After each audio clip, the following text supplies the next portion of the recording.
those who really stuck with it, and then I think anybody who really sticks with any art really, or any element of hip hop, you'll find success eventually. Welcome, everyone. This is Jermaine Jackson, producer here at Daybreak Star Radio, the only station indigenizing the airwaves. And today, I have the honor of sitting down with a true force in the world of music and culture.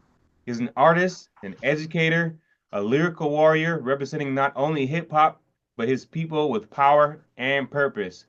He was the 2023 New Mexico Male Artist of the Year, and he received the Hustle Award. He's from Albuquerque, New Mexico. We welcome the one and only Defy. Can you take us back to the moment when you first fell in love with hip hop? I think I really fell in love with hip hop from like the seeing the four main elements of hip hop kind of prevail and become more prevalent here in the Southwest. There Mm-hmm. was a lot of jams, a lot of b-boy battles, a lot of MC rap battles. There was even DJ battles and a lot of writers that were still doing their thing, even though there wasn't as many trains running through this part of the area. But as far as like the root of hip hop goes, I was surprised, like over the time, decades later, like doing the knowledge and history research on more about Albuquerque's influences or Bootke's influences or New Mexico, Southwest in general. We're very blessed to have a lot of transplants and people who came from the East Coast out in New York to kind of bring the styles that originated out there, and then spread the love and um, spread the awareness, spread the culture. Just so I kind of like just fell in love with just going to battles a lot of the times when I was young. I ended up like gravitating more towards like b-boy, b-girl battles. At one point I tried to be a dancer, but a lot of my counterparts and peers, they really, those who really stuck with it, and then I think anybody who really sticks with any art really, or any element of hip hop, you'll find success eventually. You walk us through your creative process when you're like writing or producing a track? Usually the music sparks the inspiration. Like if I hear a beat first that has like a mood to it or a vibe or some type of energy to it that I really like, then I'm definitely gonna want to rap over that beat, and that usually guides the message. I gotta show love to a lot of the younger artists too, because they're also giving us artists who are used to rapping in another way chances to rethink, restructure, rebuild, revise, and just I think that helps us as creative artists to stay innovative in a way and just stay at it, stay in love with it too. So you have like a poetic approach to hip hop, and like you blend lyricism with activism as well, and like in a powerful way. How do you balance being an artist and an advocate at the same time? Taking care of yourself is definitely essential, and it's a huge part of creating that balance for yourself.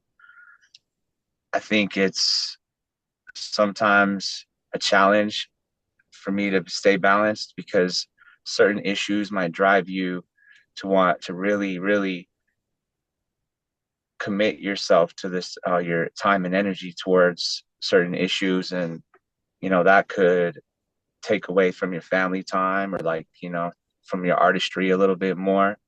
So I think like hip hop is a very balanced culture in a lot of ways too, if you look at it. So I think being a hip hop artist definitely helps me kind of like see that it doesn't have to just be this one way only. There's a lot of different ways you can take it. What advice would you give to young Native Okay. American youth who want to pursue music or any like creative path? And you already gave some great advice, but do you have any like final advice for the young youth out there?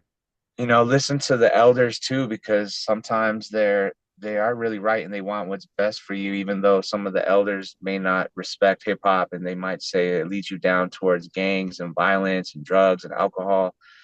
There a lot of the rap sometimes does portray a lot of that lifestyle too, but there's a whole other side to hip hop. There's a positive side to everything. And I think like if you fall in love with something, you don't have to, I would just say, take care of yourself is what I would encourage the younger generation as best as you can.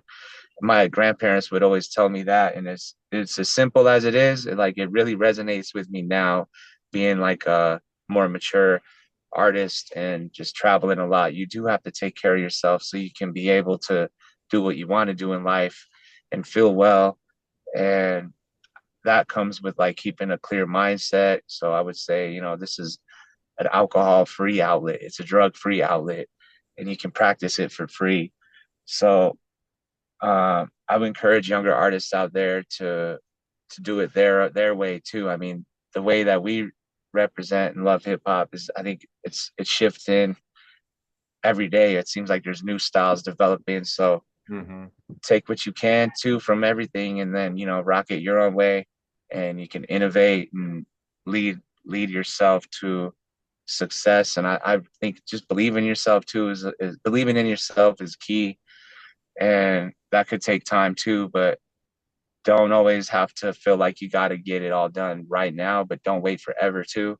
um Going back to like meeting creator halfway, like I think I heard somebody say something about this word. It was like calling like co-create, co-create with creator too. So Yeah. we're in this beautiful world where we have the ability and freedom. We're very blessed to be like where we're at now in a lot of ways, or I would even say privileged, because we can practice hip hop if we have a lot of our basic needs met.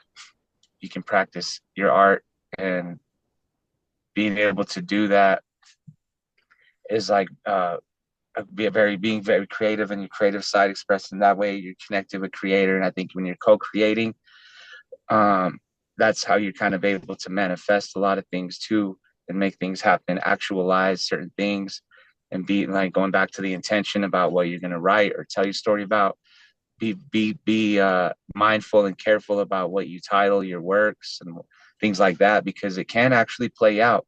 So like if you're gonna, for instance, like there's this album that I well, I don't know, I don't want to say the artist's name, but named this album once called The Side Project. And it's like, why would you call your album The Side Project? Like, in the back of my mind, because that's what it's just going to be. It's just going to be a side project. Yeah. So in having that intention and being able to like write your goals down and write what you want to happen down, be careful about what you title your work sometimes, because it could play out and you might look back and be like, damn, why did I even write it out like that? Why did I think that way? Why did I live that way? Why did I act that way? Now it's like I'm looking backwards now. What I should be looking forward and being thankful for I'm at here. Well, if you just be careful about what your intentions are and everything, and work on your skills, work on yourself, you're gonna get better. You're gonna be better. Really find your story, because people are gonna love that. They might not even like your music, but they're gonna love your story. Okay. And I think that's a big thing, is like you see that on TikTok and all these things. People are telling stories there, whether it just be in their like weird videos or whatever, but like the story is